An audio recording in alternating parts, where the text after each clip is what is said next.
नमस्कार दोस्तों, आपका स्वागत है मेरे चैनल पर। आज मैं बहुत ही प्यारी कविता आपके पास लेकर आया हूँ। एक बूढ़ी माँ की कहानी जो आपको सुनने के बाद बहुत ही अच्छी लगेगी। और ऐसी कहानियाँ सुनने के लिए मेरे चैनल को आप ज़रूर सब्सक्राइब करें। दोस्तों, मैं आज आपको जो कहानी सुनाने जा रहा हूँ वो बहुत ही अच्छी है। इस कहानी में दो किरदार हैं, एक माँ और एक बेटा एक गांव में रहते थे।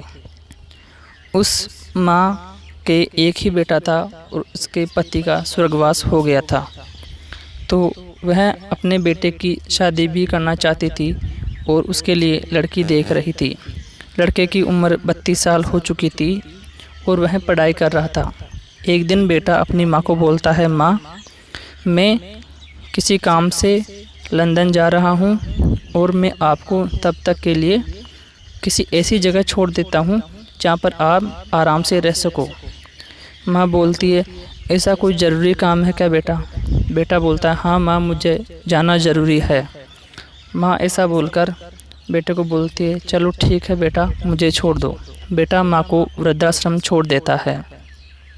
कुछ दिनों बाद माँ बेटे को फ़ोन करती है तो बेटा बोलता है, माँ, मुझे अभी 6 महीने और लगेंगे और मैं जल्दी वापस आ जाऊँगा।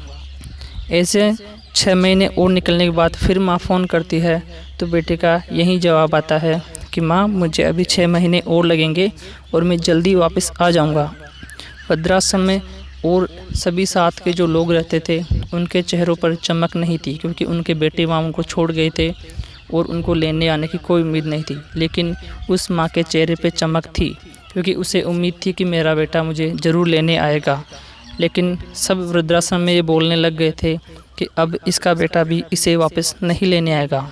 ऐसे धीरे धीरे समय बीतता गया और 2 साल होने के बाद एक दिन फिर माँ ने फ़ोन किया। उसके बाद बेटे का जवाब आया, माँ, मुझे 2-4 महीने और लगेंगे और फिर मैं आ जाऊँगा और आपके साथ ही रहूँगा। इसे करते 3 साल बीत गए और एक दिन उस माँ का स्वर्गवास हो गया। तो सभी वृद्धाश्रम के लोग इकट्ठे हुए। सभी बोले कि इसके बेटे को तो फ़ोन करो और उनको बुलाओ ताकि इसका अंतिम संस्कार हो। तो जो वृद्धाश्रम का बड़े साहब थे वो बोले कि इसके बेटे को कैसे बुलाएं, वो तो इनको यहाँ पे छोड़ के गए थे, उसके 15 दिन बाद ही मर चुका है। सब बोलते हैं, क्या वो 15 दिन बाद ही मर चुके हैं? तो वो बोलते हैं कि हाँ, उन्हें ब्लड कैंसर था और वो खुद जानते थे इस बात को। इसीलिए वो सोच रहे थे कि मैं मेरी माँ के सामने अगर मरूंगा तो उन्हें बहुत दुख होगा। इसलिए वो अपनी माँ को वृद्धाश्रम छोड़ गए थे, ताकि उन्हें इतना ही दुख हो कि उसके बेटे ने उसे वृद्धाश्रम छोड़ दिया, पर यह दुख नहीं हो कि उसका बेटे का अंतिम समय आ गया है निकट। तो दोस्तों, कैसी लगी मेरी कविता कमेंट करके ज़रूर बताएं और मेरे चैनल को ज़रूर सब्सक्राइब करें।